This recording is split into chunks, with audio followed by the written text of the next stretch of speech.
En el día de hoy vamos a considerar entonces la muerte del rey Herodes, que es lo que básicamente encontramos en este texto. Entonces, por algunos minutos vamos a hablar entonces voy a hablar sobre la muerte de un impío, cómo la Biblia retrata la muerte de un hombre malo, de un hombre perverso, un hombre impío, un hombre inicuo, un hombre que toda su vida estuvo dedicado a hacer el mal y gobernar con un puño de hierro sobre la nación, principalmente sobre los judíos en aquellos días. Lo primero entonces que podemos observar, dentro del contexto, es que Dios había desplegado su poder de manera extraordinaria en aquellos días en la iglesia primitiva, incluso con el ministerio angelical.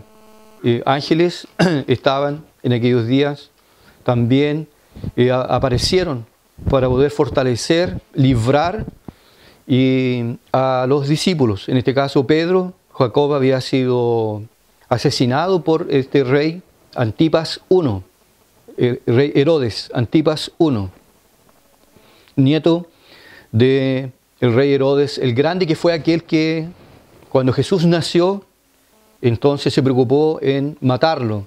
Y como se vio burlado por los magos, mandó a matar a todos los niños de aquella región. Este era nieto de ese hombre. Y había entonces tomado preso a Pedro. Sin embargo, un ángel del Señor sacó a Pedro de una forma sobrenatural. Lo sacó de la cárcel y lo dejó libre. Y él se vio burlado, y entonces después dice el texto que tomó a los guardas y les dio sentencia de muerte, porque probablemente habían dejado escapar al reo. Primera cosa entonces que podemos ver en este texto es que el rey Herodes Antipas, él nació y vivió y murió en pecado.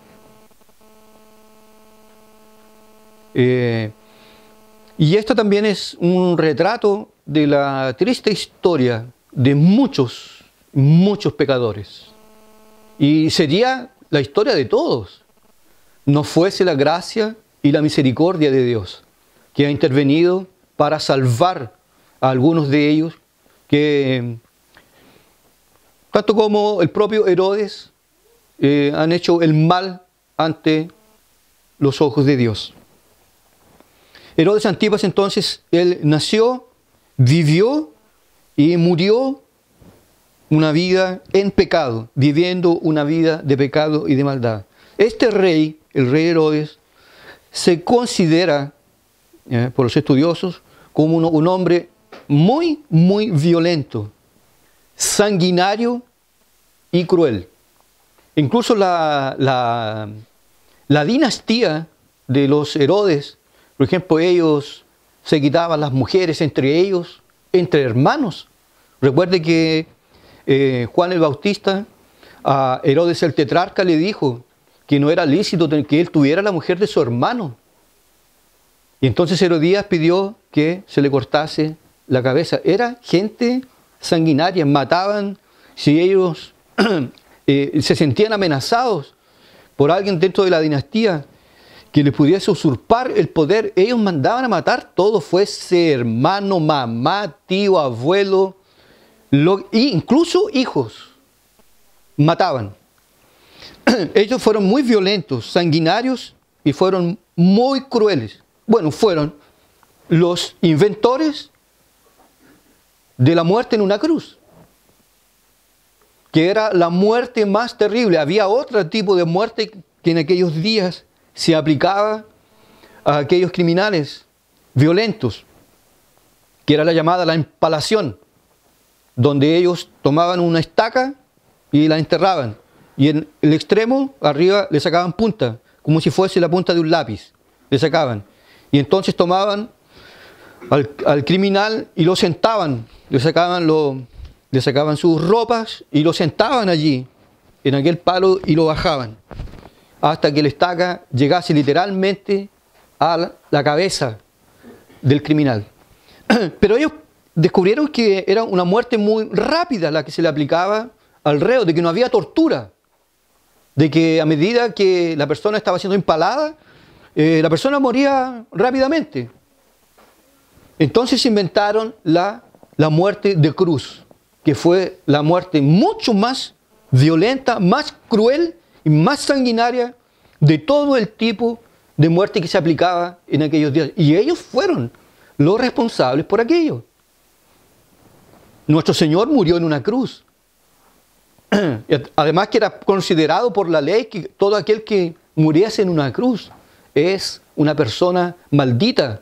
Y nuestro Señor murió incluso al medio de los dos que estaban en sus laterales, porque se entendía que siempre el más malo tenía que ir al medio, el cabecilla tenía que ir al medio. Este tipo de muerte también ellos le aplicaron al Salvador. Por eso que el texto sagrado dice que cuando los judíos lo entregaron a Pilatos para que lo crucificase, entonces el texto dice, se lo entregaron a Pilatos para que se cumpliese la escritura de qué tipo de muerte iba a tener. Porque probablemente si fuese con los judíos sería por piedra, sería apedreado, iba a ser realmente crucificado. Los Herodes, entonces, era gente extremadamente sanguinaria. En las palabras de Abraham, cuando en la parábola del rico y de Lázaro, entonces aparece la figura de Abraham, también la podríamos aplicar a Herodes. ¿Ya? Cuando estaba el rico en el infierno, entonces Abraham le dice al rico, tú recibiste muchos bienes en tu vida, y sus males. Pues esas palabras se pueden aplicar a Herodes. En la vida, tú recibiste muchos bienes. Él no supo, por ejemplo, lo que era, y muchos pecadores también, no supo lo que era el hambre. No supo Herodes lo que era el frío. Y tampoco supo lo que era el calor. Porque incluso en días de calor andaba una persona con un tremendo abanico.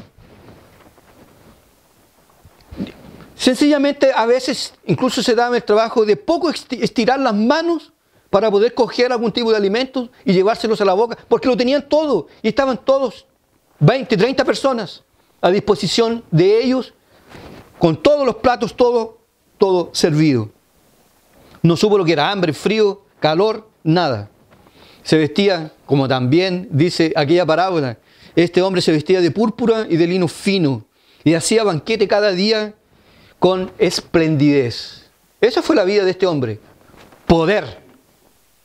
Un poder extraordinario que él tenía. Estaba solamente abajo de César. Tenía todo lo que quería. Y cualquier persona o cualquier opositor era banido inmediatamente de su presencia.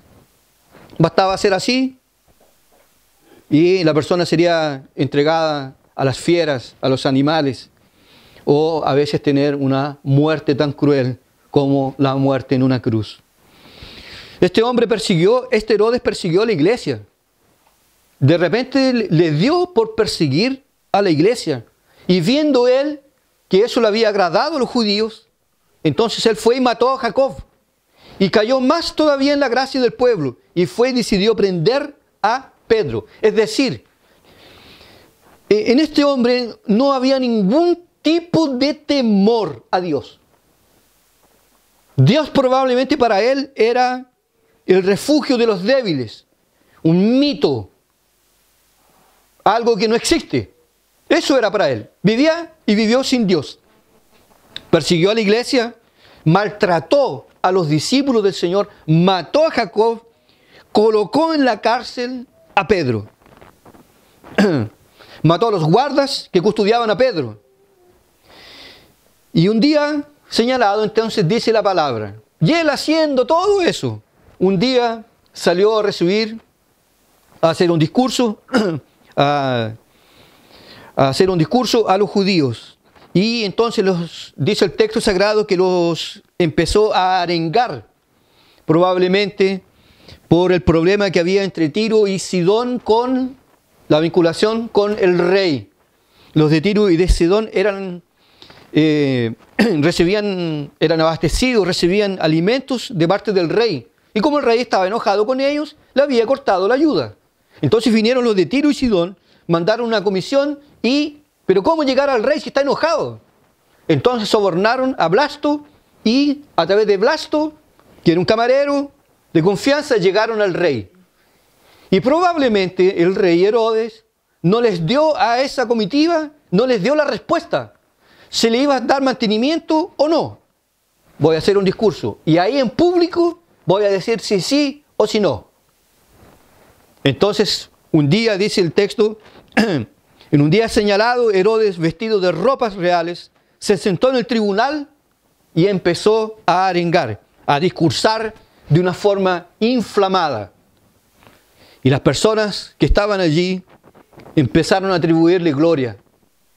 Y literalmente lo empezaron a adorar, cosa que ellos también aceptaban.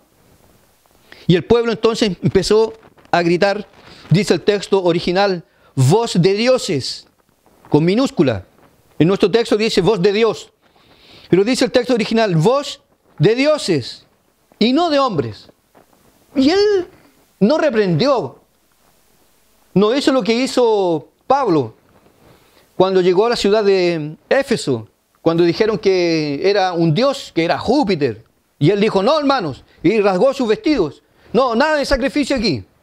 No, él llegó y, amén, llegó y aceptó. Y en el momento, dice el texto sagrado, apareció un ángel del Señor y le hirió, por cuanto no dio la gloria a Dios y murió allí mismo comido de gusanos. Lucas dice de que da a entender que el ángel apareció allí, lo tocó y él murió inmediatamente, comido de gusanos. Imagínense, es como está lleno de arroz, bañado en arroz, pero el arroz se mueve en su cuerpo. Algo trágico. Esto también es citado en los libros apócrifos, la muerte de este rey. Y los apócrifos dicen de que él duró por lo menos 4 a 5 días. Sencillamente Lucas acorta la historia, dice, lo tocó el ángel y murió comido de gusanos. Razón, porque no dio la gloria a Dios. Es decir, él tomó la gloria que le pertenece a Dios y la tomó para sí. Y aceptó adoración. Y también por causa de eso, entonces vino el juicio de Dios sobre él. Algunas lecciones importantes. Eso se nos dice en el texto. Algunas lecciones importantes que debemos considerar sobre la muerte de este hombre impío. Primero, nadie puede vivir toda una vida como Esaú y morir como Job, anciano y lleno de días y en paz. Nadie puede vivir una vida de pecado y morir como un santo y morir como un justo. El propio Balaam, el falso profeta Balaam, reconoció él que la muerte del justo es buena. Y él lo dijo, muera yo la muerte del justo. Solo que no era justo. Y murió en la guerra, murió en la batalla. Nadie puede vivir una vida de pecado, una vida de maldad. Nadie puede vivir aquí, en este mundo, de espaldas hacia Dios, en comunión con el mundo, con la gloria de este mundo, y morir en paz. Y morir una muerte tranquila. Y tener paz con Dios. Es imposible. Toda muerte de un hombre impío, de un hombre malo, de un hombre perverso, siempre es trágica. No solo por el tipo de muerte que le toca vivir, sino por el espanto que se apodera de él en el momento de partir de este mundo. La muerte, por ejemplo, la muerte de Voltaire, como se le dice, o le decimos nosotros. Vivió toda su vida blasfemando contra Dios. Fue un incrédulo por excelencia. Y en sus últimos momentos, en el momento que tuvo que partir de este mundo, entonces le dijo a las personas más cercanas: yo daría la mitad de todos mis bienes. Daría la mitad de todo. Y él era muy rico, este filósofo. Yo daría la mitad de todos mis bienes por 6 meses más de vida. Y murió en aquel mismo momento. Un desespero que se apodera del hombre. El libro de Macabeos, el cual no tiene ninguna autoridad sobre nosotros, no es un libro inspirado, no es parte de la sola escritura, sin embargo es un libro de cuño histórico. Retrata también la muerte en el capítulo 9, segunda, reitero, es un libro apócrifo, no inspirado. No me diga después, pastor, pero usted sola escritura y... No, nosotros somos sola escritura. Pero los libros apócrifos son libros de cuño histórico. Nada más que eso. Y se retrata allí, entonces se describe la muerte también de otro rey, el rey Antíoco Epifanes, en 2 de Macabeo capítulo 9. Una muerte también trágica. ¿Qué es lo que hizo él? Él perdió la guerra y en su regreso a su tierra decidió hacer un viaje sangriento a Jerusalén. Y este Antíoco llegó y dijo así: voy a hacer de Jerusalén un cementerio. Voy a arrasar con los judíos. Los voy a matar a todos.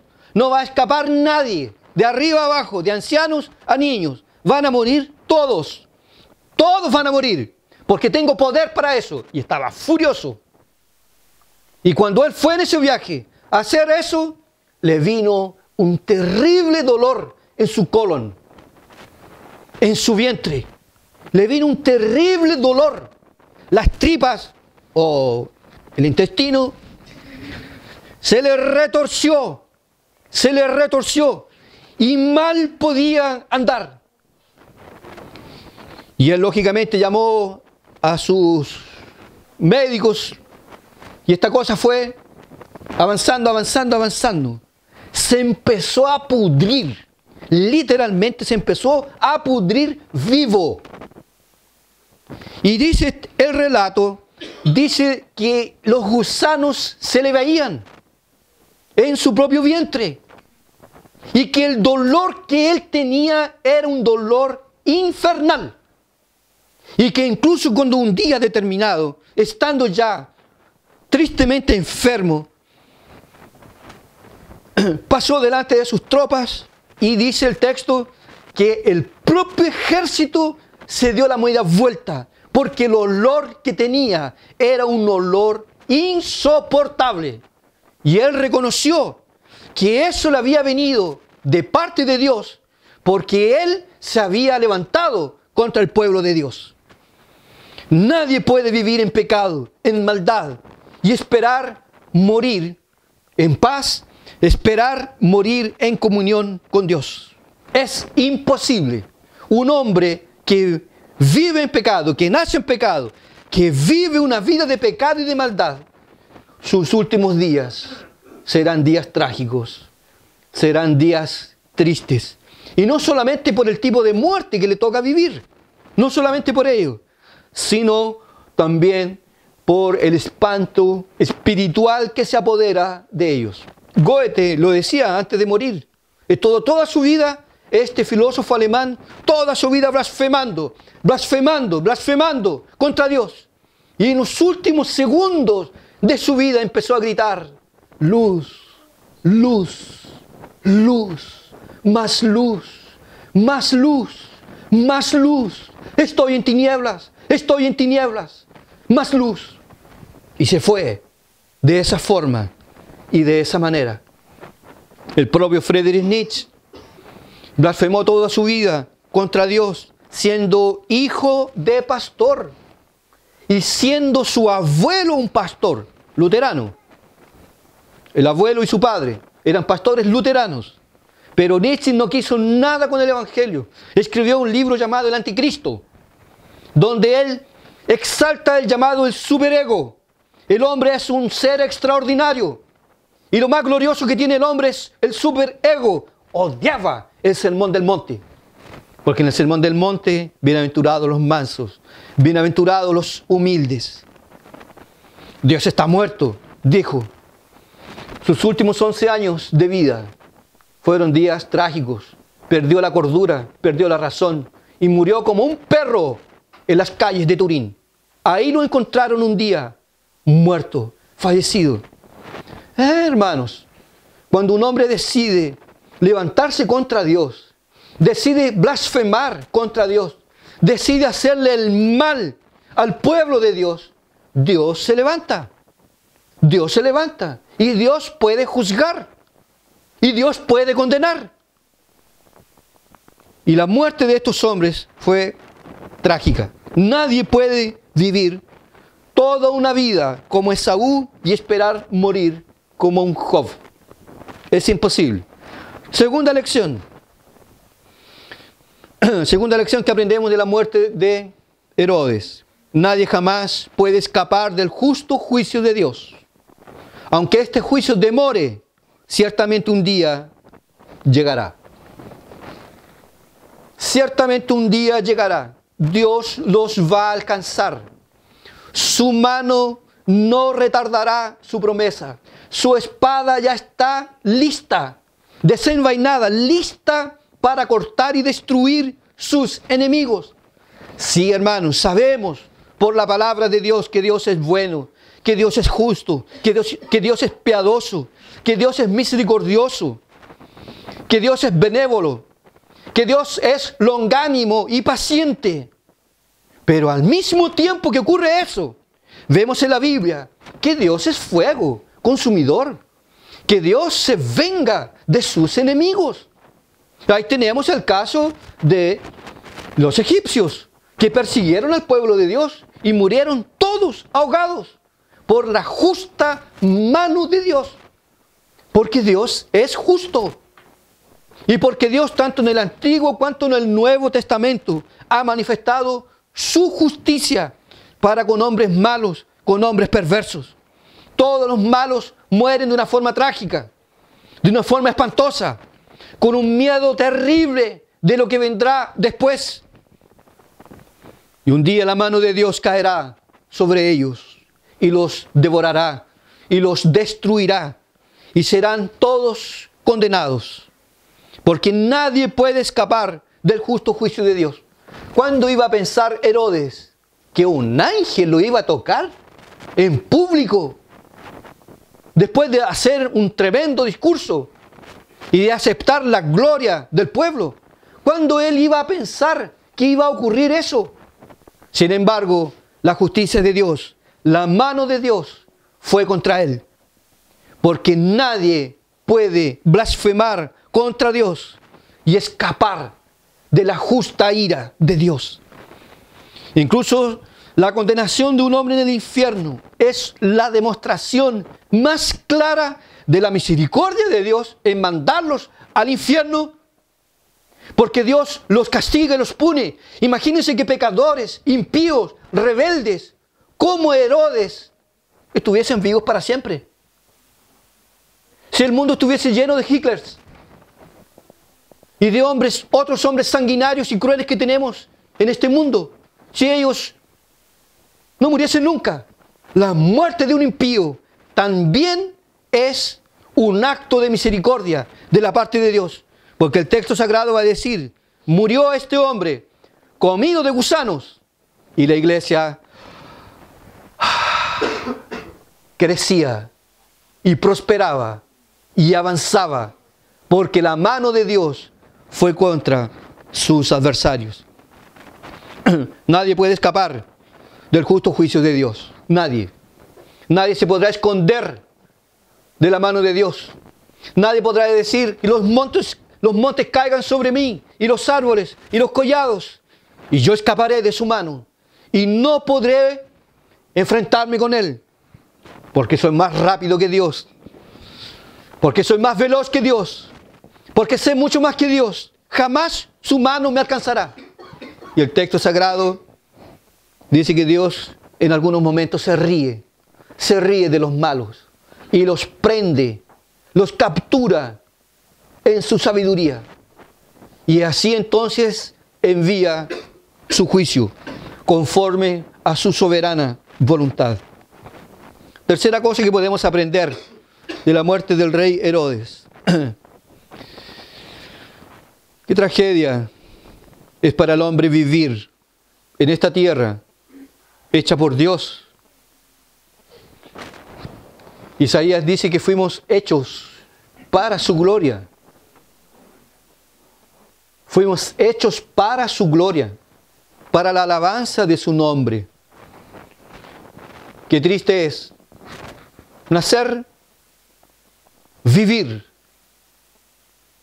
existir de espaldas hacia el Creador. Me importa un comino lo que diga Dios, lo que Dios haya dicho en su ley, en su palabra, lo que Él condene o apruebe. Poco me importa. Voy a vivir para mí mismo. Voy a hacer mi voluntad.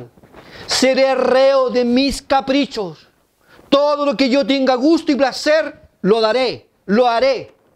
Cumpliré mis sueños. Seré feliz. Seré libre. Viviré en esta vida sin religión. Porque la religión es un yugo. La religión es el opio del pueblo. La religión es una carga, un peso que se le coloca a las personas. La religión controla. Yo no. Yo romperé con Dios. Romperé las cuerdas que me atan a Él. Y voy a ser libre. Y voy a vivir sin Dios. Y voy a vivir en placeres. Alma mía, alégrate y gózate. Comamos y bebamos, que mañana moriremos. Oye, pero viene la muerte. Y no le tengo miedo a la muerte. ¿Y qué me importa la muerte? Un día. Y el hombre día tras día sale a ganar dinero. Adquiere dinero. Gasta el dinero en lo que no es pan, en lo que no es leche, en lo que no es zapato para sus hijos, en lo que no es pañal. El hombre se prostituye, el hombre se droga, el hombre vive de espaldas para Dios. Y esa es una cosa trágica, vivir en este mundo y no darle la gloria a Dios. Porque no darle la gloria a Dios es rechazar a Dios. Así que usted tenga mucho cuidado, que usted profesa el nombre de Dios. Usted profesa y puede hasta creer en Dios, pero usted vive para la gloria de Dios. Eso es cristianismo, eso es evangelio. Evangelio no es solamente venir a un culto. Bueno, si los pecadores no vienen, ya están con un problema serio. Pero tampoco es todo. Todo es vivir para Él. Tener la convicción que cada día que amanece, que se abren mis ojos, que despierto, es por la gracia, es por la misericordia. Gracias, Señor, porque está lloviendo tupido y parejo. Gracias, Señor, tu bondad, tu misericordia, porque así mañana tendremos pan, así mañana tendremos lechugas, tendremos limones, tendremos alimentos, tendremos leche, tendremos sustento para nuestros hijos. Gracias a ti por la lluvia. Hoy día fue el sol. Gracias, Señor, por el sol que nos calienta. Gracias, Señor, por tu misericordia. Gracias, Señor, por todo lo que nos das. Eso es vivir para la gloria de Dios. Pero que es trágico vivir en este mundo y no darle la gloria a Dios. La reciben. Los que son encargados de la música, cuidado, que pasa mucho perfume por sus manos. Los que predican, de repente un elogio. ¡Qué palabra! ¡Qué elocuencia! ¡Qué preparo!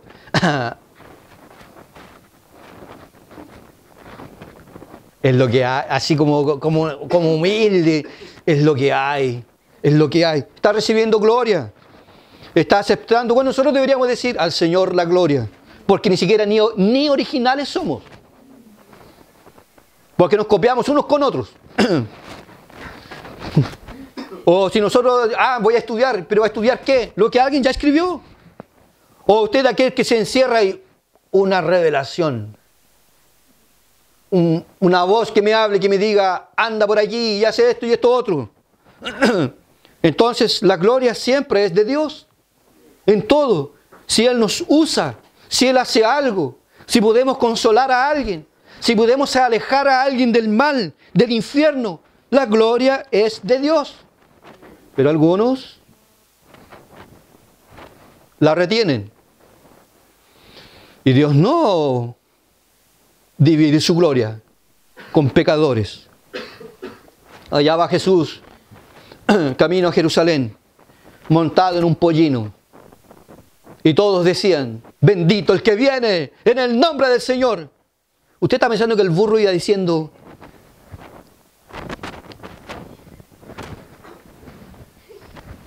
gracias, gracias, gracias, gracias pueblo, gracias Jerusalén, gracias.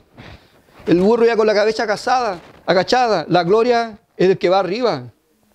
La gloria tiene dueño. Soy un instrumento en las manos del Señor. Somos un burro que carga este peso de gloria. Así que si alguien nos elogia, la gloria siempre será del Señor. Pero qué cosa terrible es vivir en este mundo y no darle la gloria a Dios. Y así los hombres lo hacen. Y así el hombre vive. Hombres con hombres, mujeres con mujeres, hombres con animales, hombres con niños. Lo importante es ser feliz.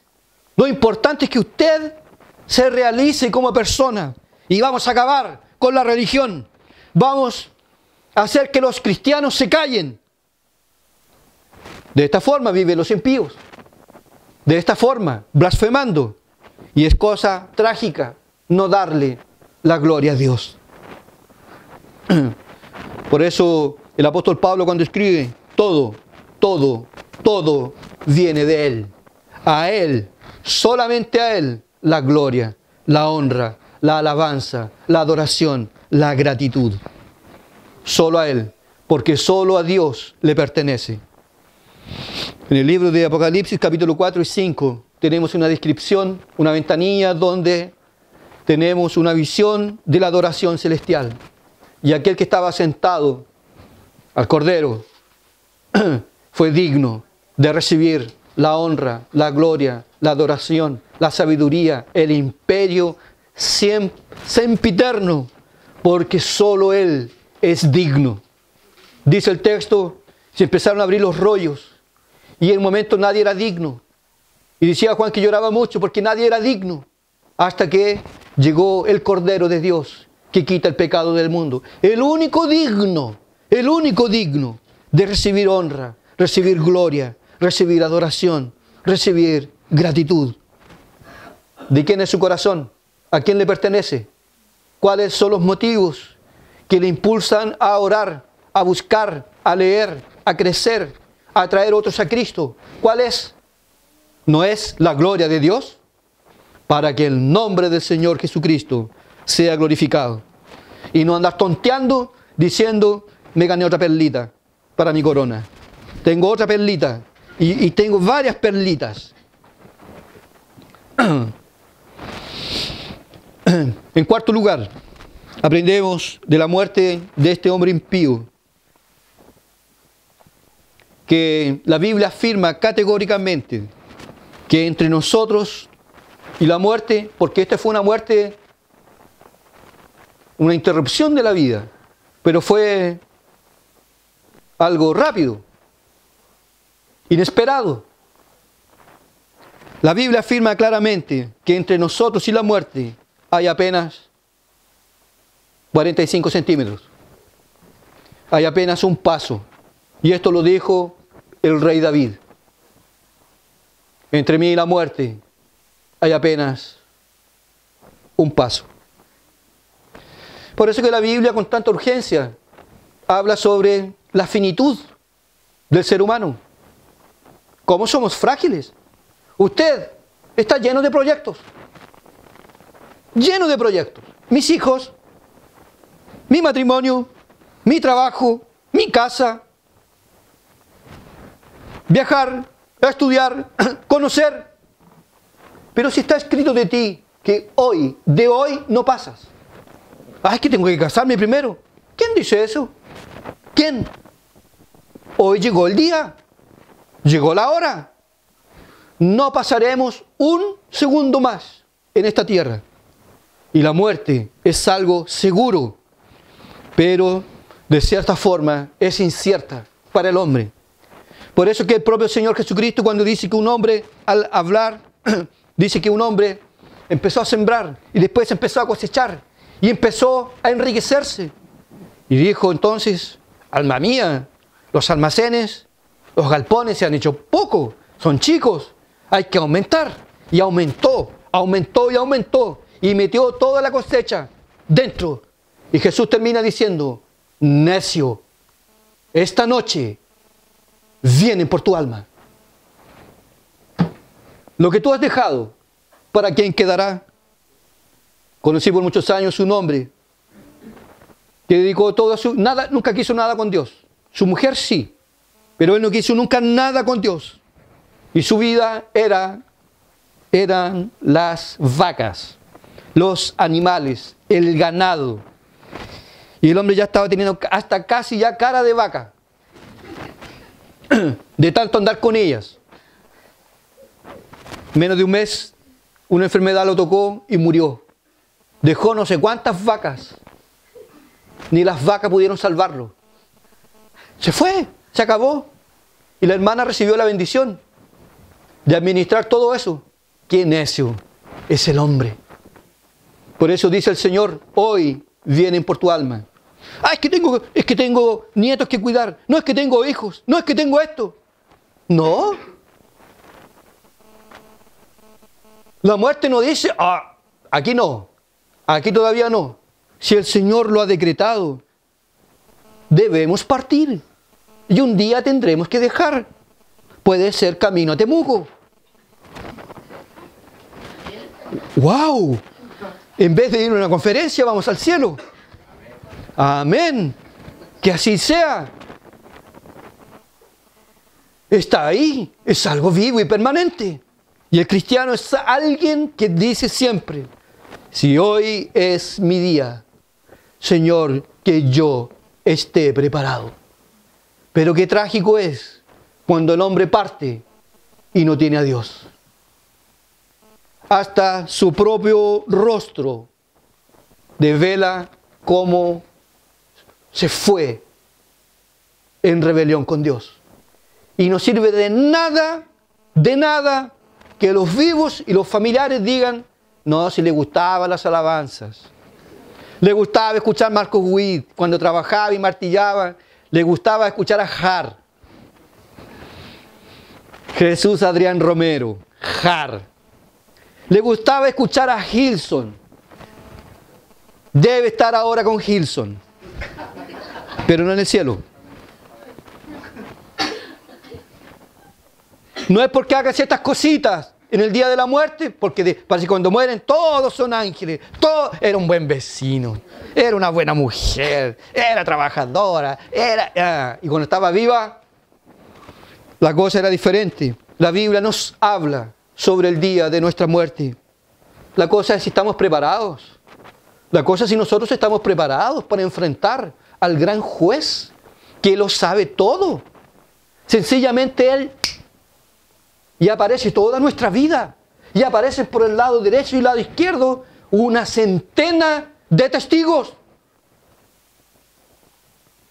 Es verdad, negligente, carnal, mundano, cínico, hipócrita, falso. Este nunca quiso nada con las cosas de Dios. No, es que yo... Ahí están los hechos. Que Dios tenga misericordia de nosotros y nos ayude. La vida es como la niebla. La vida es como el vapor. Que ahora es, usted lo ve. pero después de 3 segundos no está más. Y si hoy viniesen por nosotros, ¿estábamos preparados para tal? Nuestra diferencia apenas entre Herodes y nosotros es que nosotros seremos bañados de gusanos un par de horas después. Este fue antes, poquito antes. Ese es nuestro fin. Pero gloriosa esperanza es para aquellos que tienen a Cristo como su único Rey, su único Salvador, su único Señor. Y que lleguemos a tal punto de ni siquiera tener temor ni miedo a la muerte, nuestro principal y peor adversario. Porque nosotros estamos aquí vivos, pero allá al frente hay una puerta y tenemos que pasar por ella. Y no queremos ni mirarla. No, todavía no, si todavía no, Señor, no, si el Señor es bueno. El Señor es bueno, todavía no, pero algún día tendremos que pasar. Y nuestra esperanza es que aquí, por medio del Señor Jesucristo, podamos perder el miedo de ella y podamos decir, si me muero, con Cristo estaré, lo cual será infinitamente mejor. Porque ya de solo pensar que no tendré pecado, estaré libre de este cuerpo de muerte y tendré un cuerpo glorificado, un cuerpo nuevo, un cuerpo tan nuevo, tan glorioso, que ni siquiera tal vez seamos capaces de reconocerle, de tan bonito que va a quedar la gloria de Dios. Porque aquí el pecado, hermanos, hasta nos afea, pero tenemos la esperanza que un día estaremos con el Señor por toda una eternidad. Para terminar, existen solamente a la luz de la vida del rey Herodes, de la muerte de este impío que fue alcanzado por la mano de Dios. Existen solo 2 maneras de morir. Existen solo 2 maneras de morir. Se muere en Cristo o se muere en pecado. No hay otra. No hay primos de Dios. No hay sobrinos para Dios. O somos hijos o somos adversarios. Existen apenas 2 maneras de morir. Jesús lo dijo: si no creéis en mí, en vuestros pecados moriréis. Si no creéis en mí, en vuestros pecados moriréis. Qué cosa gloriosa es morir en Cristo. Qué cosa extremadamente gloriosa es partir de este mundo sin dolor, sin miedo a las tinieblas, sin miedo al que habrá después, porque desde allá nadie ha venido a contar. Y los que vinieron de allá para acá, que fueron resucitados, no les fue permitido hablar. Se les borró eso. No pudieron hablar de lo que vieron. Es algo que nadie conoce. Pero la Biblia habla de un futuro glorioso para aquellos que creen en el Señor Jesucristo. Que todos aquellos que ya se fueron, que partieron, que murieron en los brazos del Señor, están con Él hoy en gloria y majestad. Sea su padre, su madre, sus abuelos, sus hijos, sobrinos, lo que sea, ya están descansando, siendo consolados y en un estado de gloria, aunque es intermedia, pero ya están en la presencia de Dios, conscientes, contemplando la gloria de Dios y siendo consolados de todas las aflicciones que pasaron aquí en este mundo: hambre, decepción, frío, rechazo, abandono, pecado, maldad. De eso ya escaparon y ahora están con Cristo Jesús. Por eso, hermanos, que cuando un cristiano muere, se produce un dolor en nosotros, de la separación. Pero hay un consuelo, hay una esperanza, hay un confort en nuestras almas. Ya está con el Señor, ya está con Cristo. La espada ha caído de su mano. No estará más con nosotros, no estará. Porque ninguno de los que también se va, de allá nos cuida. De allá nos acompaña, como algunos dicen, pero sé que estarás conmigo, sé que me vas a mirar, sé que me vas a cuidar, sé que en todas las cosas que yo hago, tú estás conmigo. Mentira, eso no es verdad. Murieron, se fueron. No tienen contacto con el mundo de los vivos. Así que no va a ser el Chavo del 8, que ahora se juntó a don Ramón, que están en la presencia de Dios, y de allá nos hacen señas. Vamos, Miguel, vamos, no te canses, vamos. O mi abuela, o mi madre, o mi bisabuelo. Ellos están con Cristo, no tienen ningún contacto conmigo, ni yo con ellos. Pero tengo algo más glorioso que ellos, que es al Señor Jesucristo. ¿Y quien tiene a Cristo? Lo tiene todo.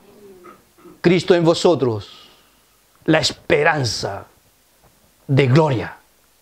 Eso tenemos nosotros. Morir con Cristo es glorioso. Nos apagamos, se apagan las luces para esta vida, se encienden hacia la eternidad y estaremos con Él por toda majestad, por toda la eternidad en la presencia de Dios, nuestro consuelo. Y un día no muy lejano, a nosotros nos tendrán aquí, hermanos, en la congregación, con los pies hacia allá. Pero ya estaremos en gloria, en la presencia de Dios, para nunca más pecar. Y lo más glorioso de todo, en el cielo, con Cristo y sin marido, sin esposa, como hermanos, finalmente, como hermanos en Cristo Jesús. ¿Qué cosa más, qué esperanza más gloriosa que eso? No puede haber. Sin embargo, hay otros pocos, digo muchos, que rechazan este evangelio y mueren en pecado y en transgresión. Es difícil encontrar una familia donde todos sean cristianos.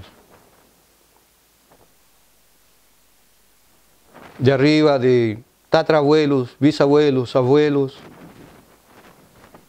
hijos, nietos, bisnietos, tataranietos, es difícil. Muy raro que pase esto. Y algunos de ellos no conocen la palabra.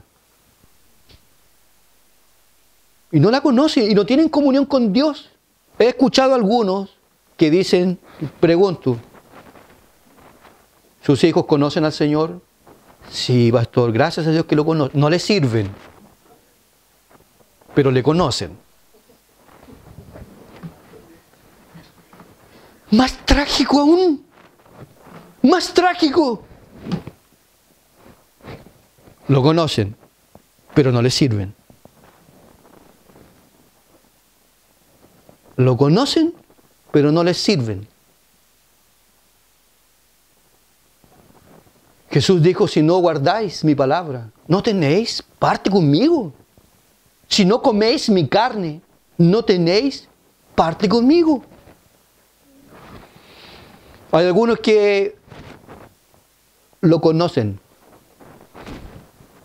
E incluso algunos son hasta reformados. ¿Usted me va a decir que todos los reformados son cristianos? ¿Que son piadosos? ¿Que son humildes? ¿Que tienen un corazón quebrantado? ¿Que buscan a Dios con lágrimas en sus oraciones particulares e individuales? Aquí se llega por muchas razones y por muchos motivos. Gracias a Dios por aquellos que han venido por causa del agua de la vida. Pero hay algunos que... hermanas. Jóvenes. Y vienen por muchas razones. Lo que importa es estar en Cristo Jesús. Lo que importa es romper con el pecado, romper con la maldad, romper con el mundo y venir a Cristo Jesús. Porque si eso no pasa en nuestros pecados, moriremos. Y eso es trágico. No puede haber cosa más trágica que eso. Es más, no puede existir un dolor. No puede existir un dolor más fuerte que ver que un hijo se vaya al infierno.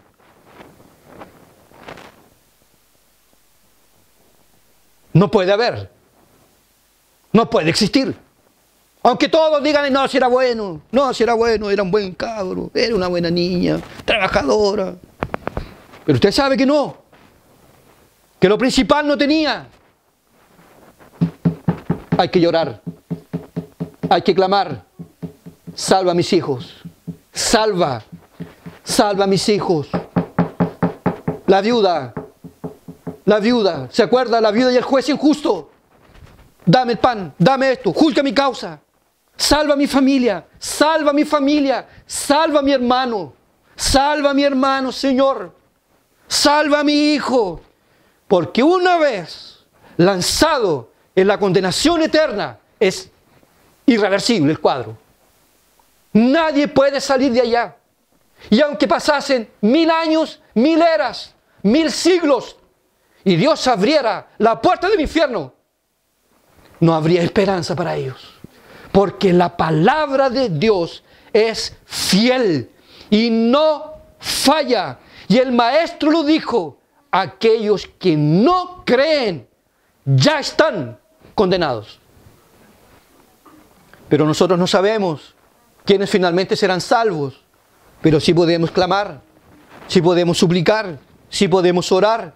Porque Dios usa nuestras oraciones para ejecutar su plan perfecto. Por eso somos inducidos, motivados a orar y buscar, clamar y suplicar. Y no solamente clame por el suyo o la suya, clame por los de los hermanos. Porque Job se le cambió su estado de prueba y de angustia justamente cuando él estaba orando por sus amigos. La doctrina del infierno es algo espantoso en la Biblia, algo tremendo, pero es algo real. Gracias a Dios, ninguna condenación hay para los que están en Cristo Jesús. Gracias a Dios, no hay condenación. Gracias a Dios, no hay juicio condenatorio para nosotros. Estaremos vestidos con las ropas de justicia con las cuales Cristo nos ha vestido y revestido. No serán las nuestras, serán las de Cristo. Estamos salvos por la gracia de Dios. Pero hay familiares nuestros que aún no son y que no quieren nada con Dios. Nada con Dios. Si ellos están en un estado en que ellos admiten escuchar la palabra, admiten escuchar un consejo, escuchar una palabra, amén, siga. Pero si llegó el momento en que ellos dicen, ya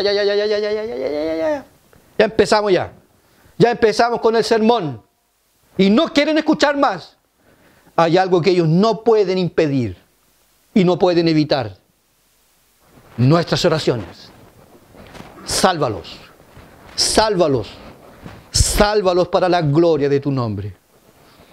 Dios responde la oración de los justos. Y no cabe a nosotros, y si no son predestinados, y si no son elegidos, y si yo no soy elegido, hasta yo estoy mal entonces.